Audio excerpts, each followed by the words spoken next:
To Puerto Rico following Fiona's destruction. Here in the next hour, we will be live on the ground in San Juan.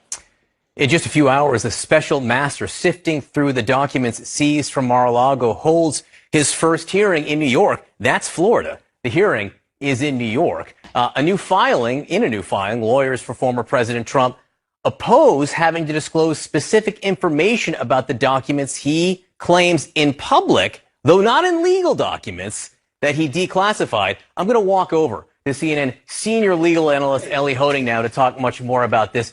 So it seems as if Judge Dearie here has basically said, okay, put your cards on the table here. If you're going to say these documents are declassified, show me. Exactly, John. Donald Trump's lawyers are doing a bit of tap dancing today. Here's why. Donald Trump has proclaimed loudly many times over that he declassified the Mar-a-Lago documents. Luckily, I declassified. That's from a Truth Social a couple weeks ago. A couple problems with that. First of all, there's no evidence to support that. Second of all, there's counter evidence. CNN has reported that 18 former Trump officials have called this claim of declassification a complete fiction, total nonsense, BS, laughable, and ridiculous. Now, today at 2 p.m., the parties have to appear in Brooklyn in front of Senior Judge Raymond Dearie. He's the special master on this case. Remember how he became the special master? Donald Trump's team said, that's the guy we want, and DOJ said, fine. Now, he has issued a draft plan to the parties here, how we're going to go through this special master process. And one of the things he said is, okay, Donald Trump's team,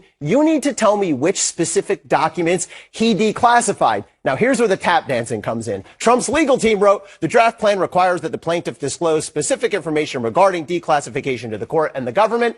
And Trump's team says, we don't want to do that right now. That's for later, if we challenge the search, if we get charged with something. So they're going to really be put to their proof today. Now, look, it is a tactic that defense lawyers want to say as little as possible and save their defense for later, but it's also worth remembering.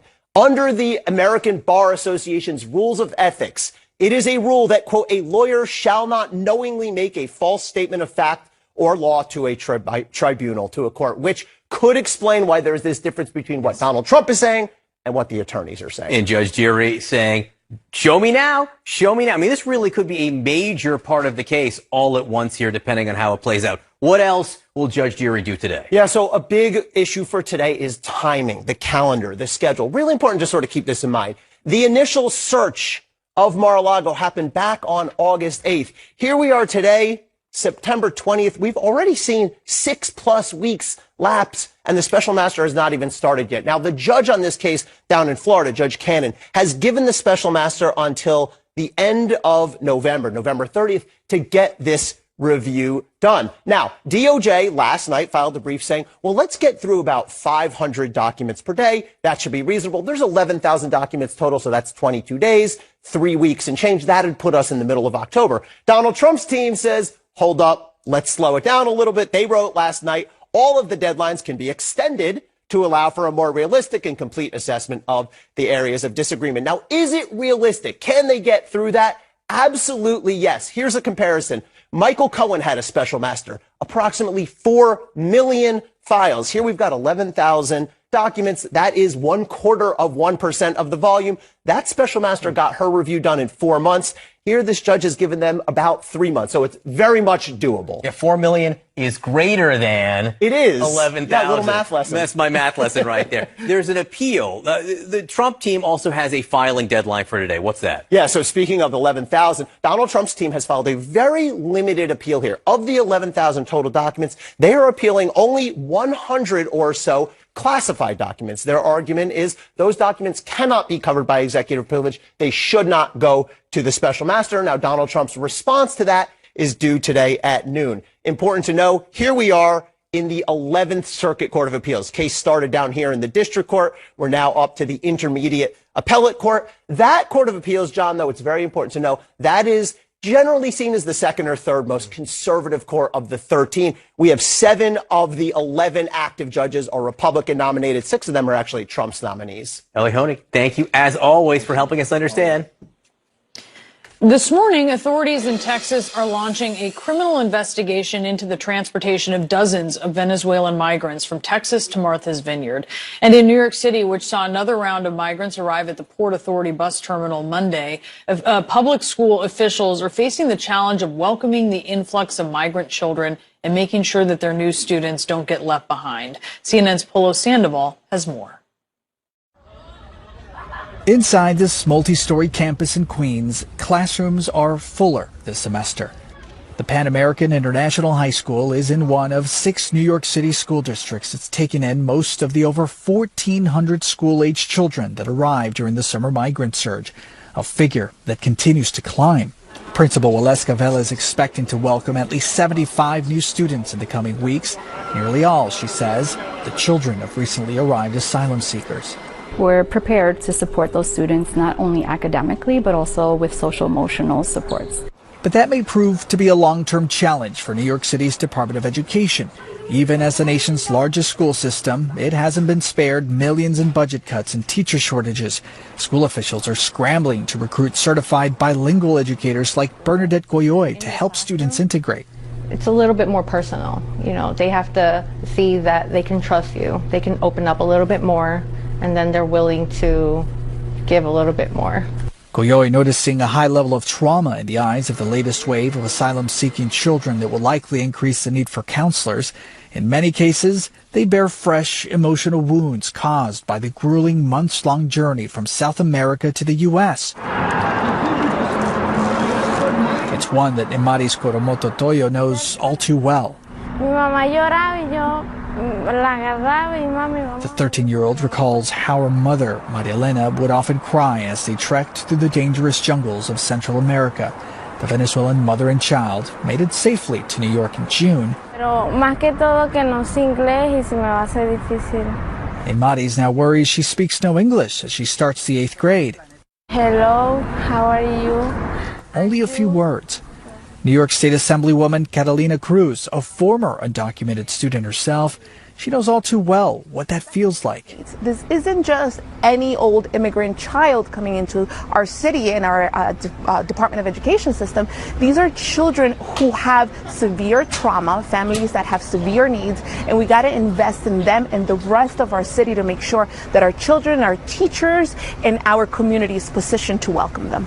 Alan Cheng, one of the DOE superintendents, worries not so much if a system teaching over 1 million kids can take on a few hundred more, but how. The challenge will be, how do we ensure continuity of these services? How do we make sure that these people are not forgotten after the first week or the first month? And how are we really able to say, what does empowerment look like? Polo Sandoval, CNN, New York. Well, thanks to Polo for that. So free after 23 years behind bars. The judge vacated the murder conviction of Adnan Syed, who was serving a life sentence for the kidnapping and murder of his then high school ex-girlfriend. The case gained attention from the podcast Serial and later an HBO series, but Syed's troubles maybe not over yet. I want to bring in CNN's Alexandra Field. This all happened, well, relatively speaking, so fast, Alexandra. Exactly. Adnan Syed has been fighting for years for his release, but it was really less than a week between the time that this motion was filed and Syed was unshackled in the courtroom. Still, prosecutors are being clear to say this is not a declaration of his innocence. It's a sign of their lack of confidence in his conviction.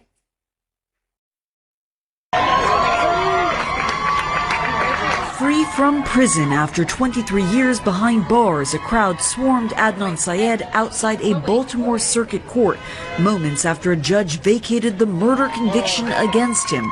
Syed didn't stop to speak, whisked away in a car, and ordered to wear an electronic ankle bracelet until the state decides whether to pursue a new trial against him or drop all charges in the death of Heyman Lee, his ex-girlfriend, a high school student strangled to death in 1999. Her body was discovered weeks later. We're not yet declaring Adnan Syed is innocent, but we are declaring that in the interest of fairness and justice, he is entitled to a new trial. Sayed has maintained his innocence since he was convicted in 2000. Defense attorneys have repeatedly tried to have him exonerated. It felt like they gotta have the wrong guy. A popular HBO series raised new questions about the case against Adnan Syed in 2019. Young lovers from different worlds. But it was the hit podcast Serial that brought the case and the possibility there had been a miscarriage of justice to national attention in 2014. Lee's brother, Young Lee, telling the courtroom, "This isn't a podcast for me. This is real life." And tearfully adding, "Whenever I think it's over, it's ended, it always comes back." But the judge ruled in favor of the motion filed by prosecutors who had asked for Syed's immediate release following a year-long reinvestigation into the case against him that turned up a slew of failures cited in a 21-page court document. Among them, the unreliability of cell phone data used in the original trial, advances in DNA testing, and most critically, newly developed information about two alternative suspects and the state's failure to disclose critical information about those suspects to the defense at the time of the trial. Our investigation uncovered that one of the suspects threatened Miss Lee, saying he would make her disappear. He would kill her. We also received information that provided motive for that same alternative suspects. A final decision on whether to actually proceed with a new trial will likely hinge, according to prosecutors, on the results of touch DNA testing of some items recovered from the crime scene, a technology that didn't exist at the time of the crime. Still, for throngs of Syed's supporters, this is the first victory, more than 2 decades in the making. For the family of Hae Min Lee, the start of another search for answers in the death of their beloved.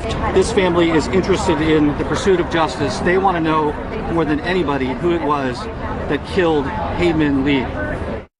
The Lee family is said to be in a state of shock. For nearly 23 years, they have believed that Syed was the murderer. They are now considering their options for an appeal. John? Yeah, Alexander Field, thank you so much for that. And we are going to speak to the attorney for the victim's family about the judge's decision. A senior U.S. military official says that tanks are, quote, absolutely on the table to provide to Ukraine in the future, but the official adds they're not currently an option because of issues with training and maintenance. Ukraine has requested tanks, fighter jets, and long-range missiles from allies. They say their current tanks and weapons aren't enough to keep up their momentum against Russian troops in the eastern and southern parts of the country there. Joining us now, we have retired Brigadier General Steve Anderson. He's just back, actually, from a meeting in Warsaw with the Ukrainians about their military effort. General, thank you so much for being with us. As we just heard there, you have this U.S. official saying that tanks are on the table, obviously not now, maybe later. You're a former tank platoon leader.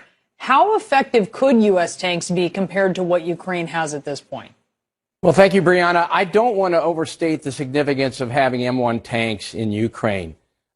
When you look at what they have currently, you'll notice one thing that kind of jumps out at you, and that they're small. They're small, they're nimble, they're mobile. And that is not how I would describe an M1 tank. It's a 60-ton beast. There's a great use for it probably in some open areas, but the problem with the M1 tank is probably going to be too big to cross a lot of the rivers and the bridges that they have in this area. So let's not overstate that. The other thing I would tell you about the M1 tank is it's a turbine engine. It's going to use a different fuel, a jet fuel. They presently use diesel fuel. So that's going to present some significant logistics challenges to the Ukrainians to try to use that. However, we need to give everything to the Ukrainians they ask for.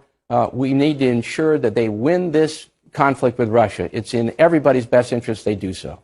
And what you say is they need U.S. contractors who are not all the way in Poland. That is true. We've got a big problem. They've got a big problem. Right now, when something breaks in this area right here, they've got to evacuate it all the way to Poland. That's like if your car broke in Chicago, you'd take it all the way to Washington, D.C. or New York City to get fixed. And, of course, nobody would do that. It's a 1,500-mile round trip. It takes 30 days. What I'm saying is the time has come now for the Biden administration, State Department, Department of Defense to approve U.S. contractors on the ground in Ukraine. Now, I'm not saying to return to the days of the Iraq and Afghanistan war where we had hundreds of thousands of contractors on the ground. These are very capable people, the Ukrainians. We need to talk about dozens of contractors perhaps hundreds, but not hundreds of thousands. What would they do is they provide the technical expertise, the maintenance expertise, and the repair parts that they need to keep their systems operational. They're having a terrible time with the M777s, the HIMARS, all these systems we've given them. We can't just hand them the keys. We've got to give them a sustainment capability. U.S. contractors on the ground in Ukraine would provide that capability. You mentioned the HIMARS. So the weapons that are being provided with these missile systems, the HIMARS systems, go about 50 miles. Of course, Ukraine would like more, but what is clear is the U.S. is saying to weapons that would go about 200 miles, no. Yes to about 50, that's what they have. No to 200. What would those longer range weapons mean? Where would they be used? What kind of difference might they actually make? Well, these longer range weapons are going to give the Ukrainians standoff. I mean, 200 miles, this is a big map here. Okay, this is about from this line to this line, okay, to the edge. What's left now in the Donbass is about 200, 250 miles. And what that would give the Ukrainians the capability to do is to target deep targets. Their logistics lines, their railroad hubs, their fuel depots, their headquarters, etc. They could wreak havoc by firing long-range missiles to the edge of the border.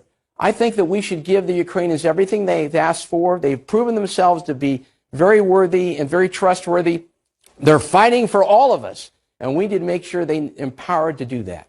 And just to be clear, the U.S. government certainly not there at this point. Russia says that is a red line, but this is something that we are going to continue to watch. General, thank you so much for taking us through this morning. Thank you. New this morning, Florida Governor Ron DeSantis defending his decision to send migrants from Texas to Martha's Vineyard in Massachusetts. We'll discuss whether it was legal.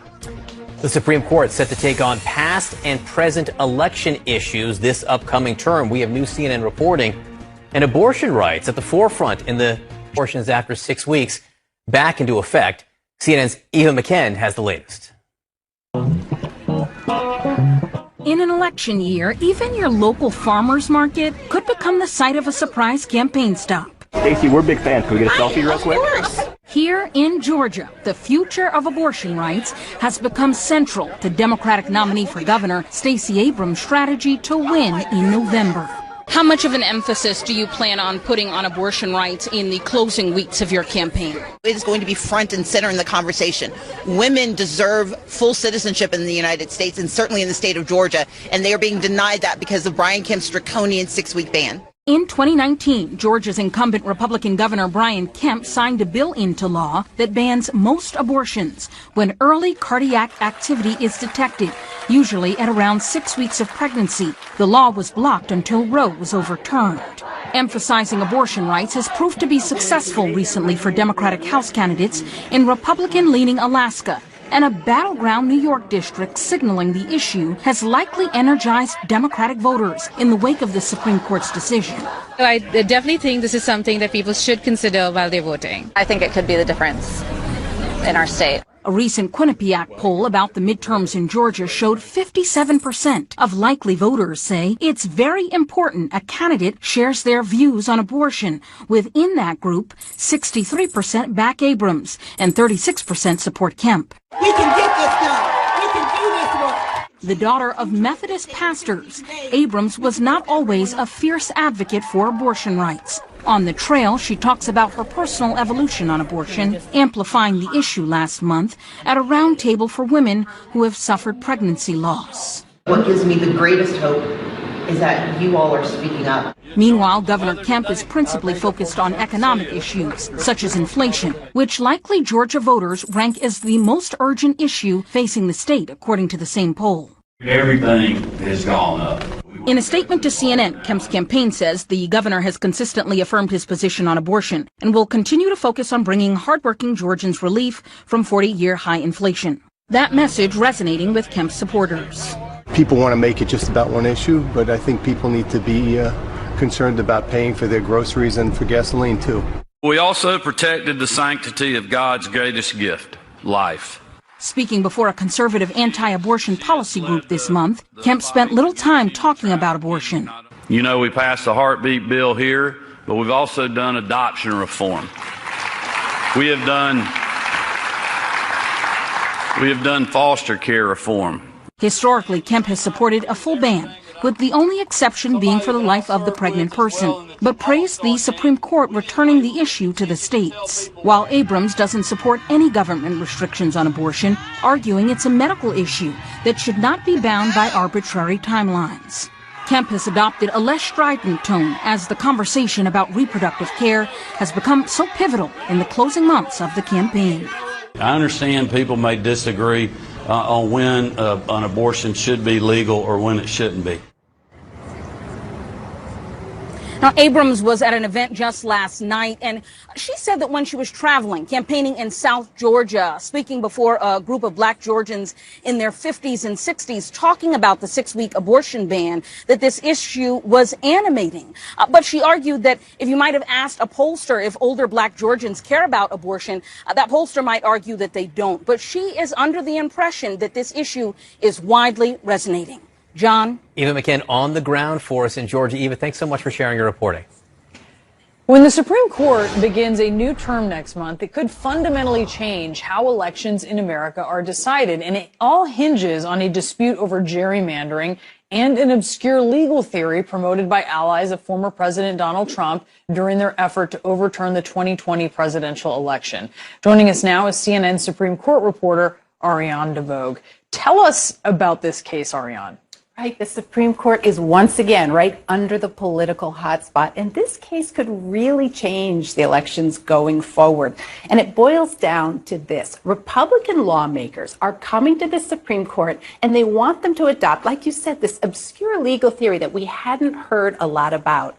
And basically it says that under the Constitution, when it comes to federal elections, that state legislatures have the final say on voting regulations, things like redistricting, right? Voting rights, early vote.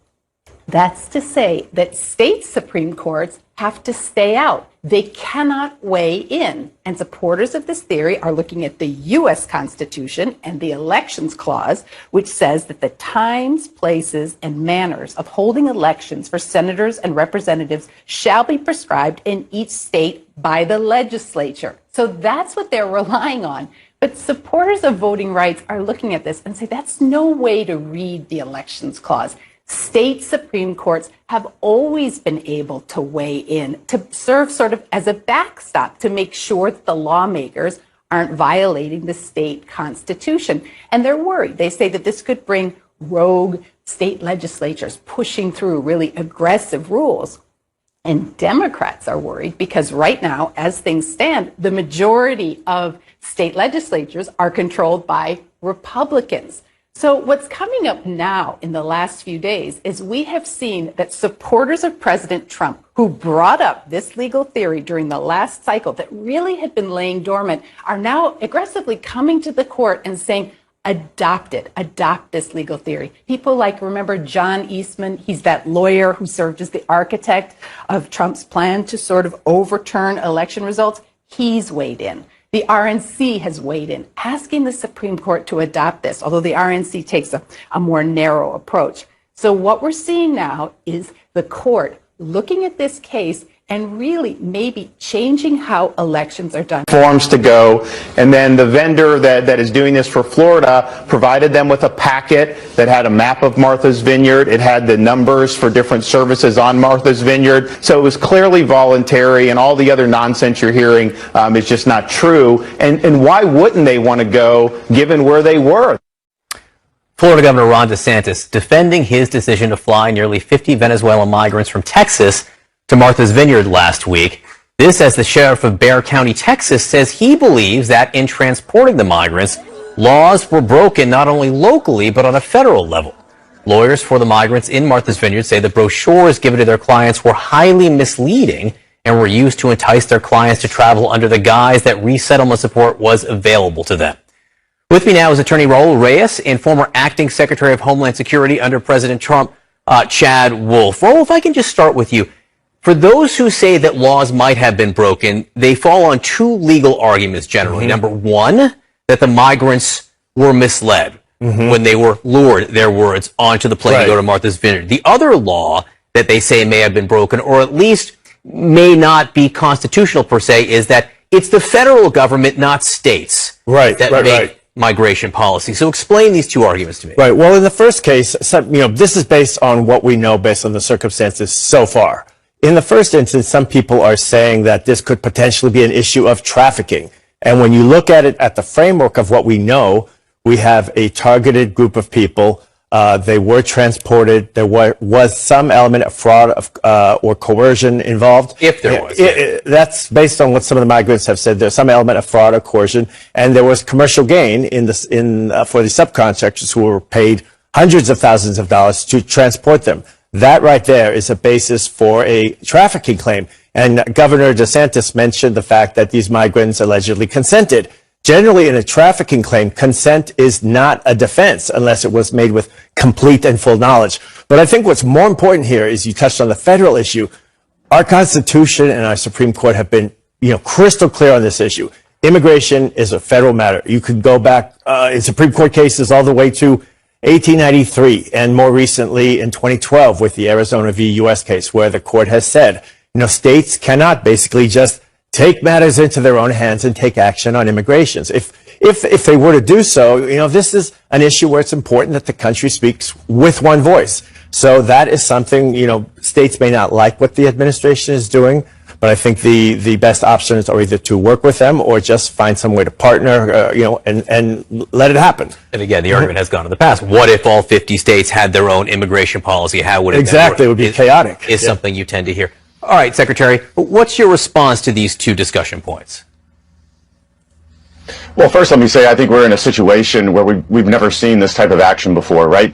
Because I think this gets back to fundamentally trying to solve the problem at the border and what we're not doing. So that's point number one. Point number two, I think, to the moderator, or the question here is really about DHS. Once they process these immigrants at the border, it's usually CBP or it's ICE. They then release these individuals from immigration proceedings. They are then released into these communities in South Texas.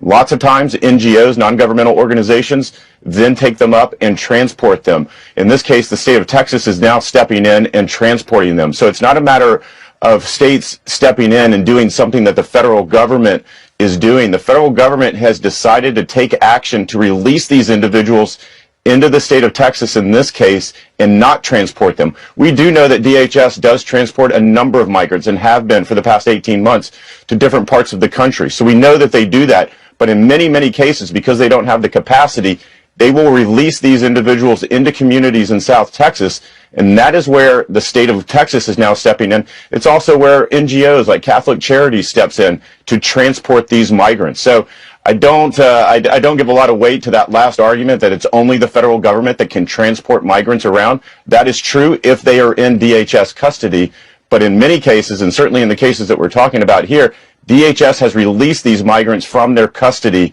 and therefore they're in the state of Texas. They can wander streets, they can get on buses, they can get on aircraft that they do, and go to different parts of the country. Raul, what do you say to that?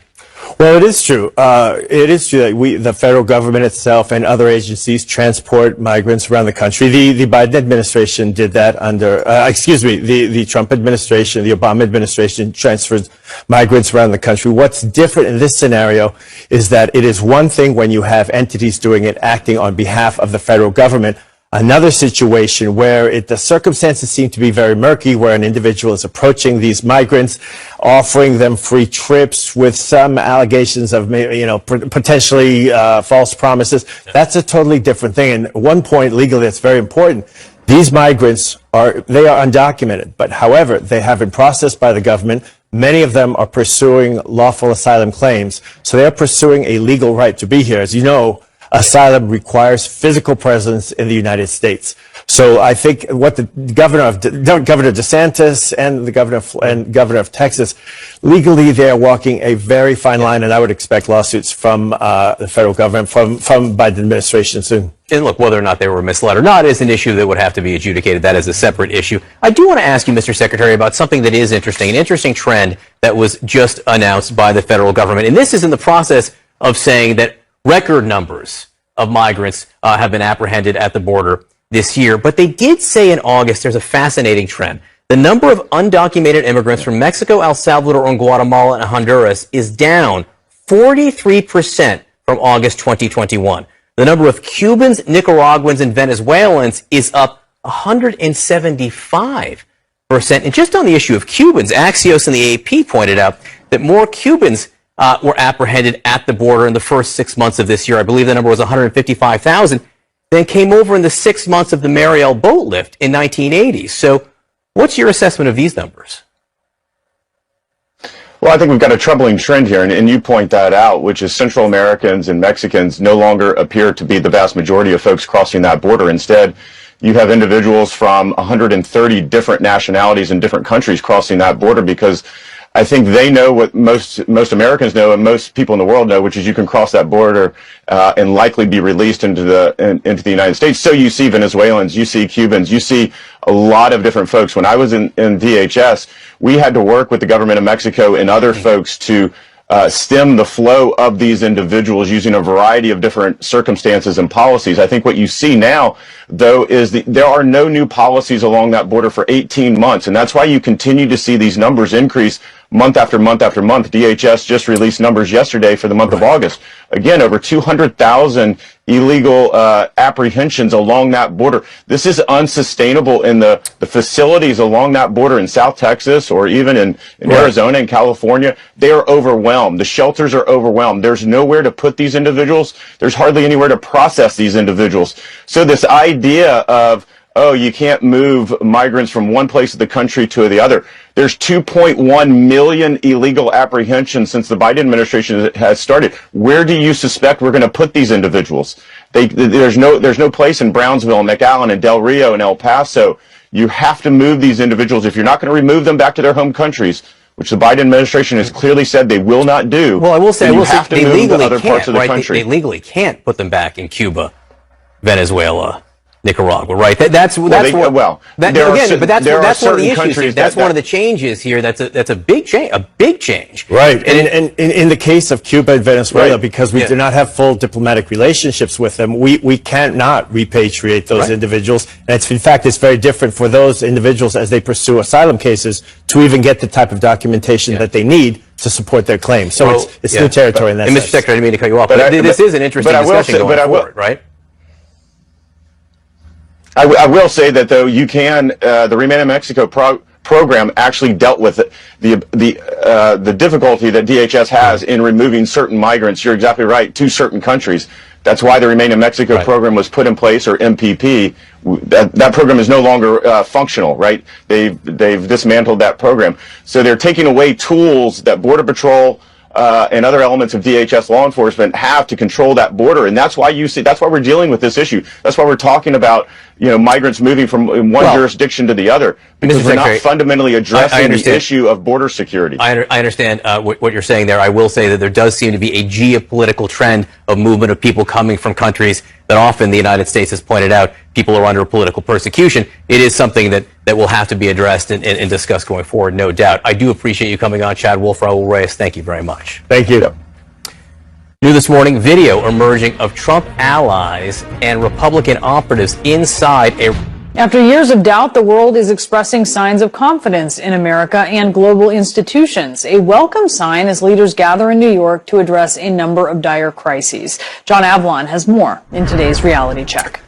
As world leaders fly from Queen Elizabeth's funeral in London to the United Nations General Assembly in New York, there's been a major shift in perceptions between democracies and autocracies, one that few folks saw coming. And it's not just Ukraine pushing Russia back on the battlefield, because global attitudes towards the United States and NATO are vastly improved among major allied nations, a sea change from 2020, the last year of the Trump presidency. Not only that, Russia and its president, Vladimir Putin, are now seen as pariahs, with a stunning 90% of respondents in the annual Pew Global Attitude Survey saying they have no confidence in Putin to do the right thing in world affairs. Now, if that seems like a dispatch from Captain Obvious, remember that just less than a year ago, it seemed to many that autocrats were ascendant, with the Atlantic magazine capturing the bleak assessments on its cover with the headline, "The bad guys are winning." Now, we often overestimate the power of our enemies. Russia's invasion of Ukraine was predicted to be inevitable by many experts, and the twisted impulse to denigrate democracy as weak always has its defeatist cheerleaders, like this guy at a rally in Youngstown, Ohio over the weekend. Perhaps most importantly, we are a nation that is no longer respected or listened to around the world. We are a nation that in many ways has become a joke, and we are a nation that is hostile to liberty, freedom, and faith. Now, take Trump's insults to America with a pound of salt.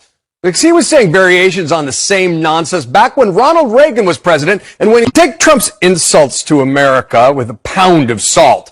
Because he was saying variations on the same nonsense back when Ronald Reagan was president and winning the Cold War. And Trump praised the Chinese Communist government's slaughter of students in Tiananmen Square as showing the power of strength, while complaining in 1990 that our country is right now perceived as weak, as being spit on by the rest of the world.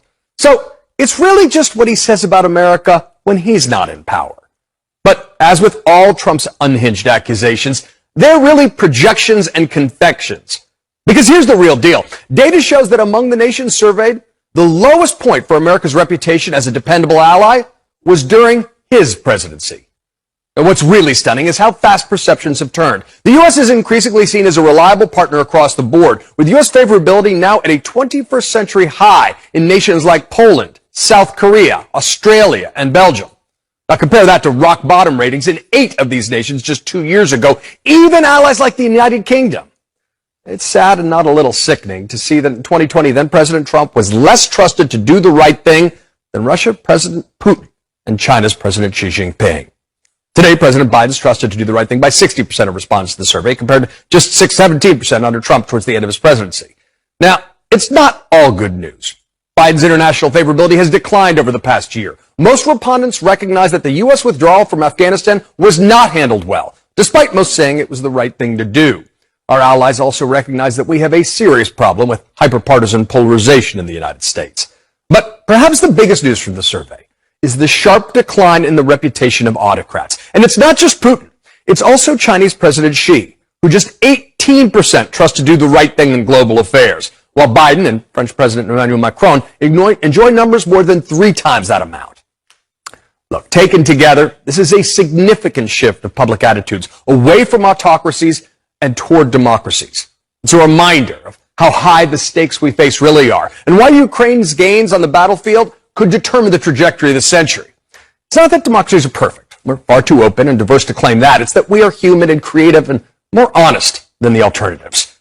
One country not included in the survey just reminded us of these differences between autocracies and democracies.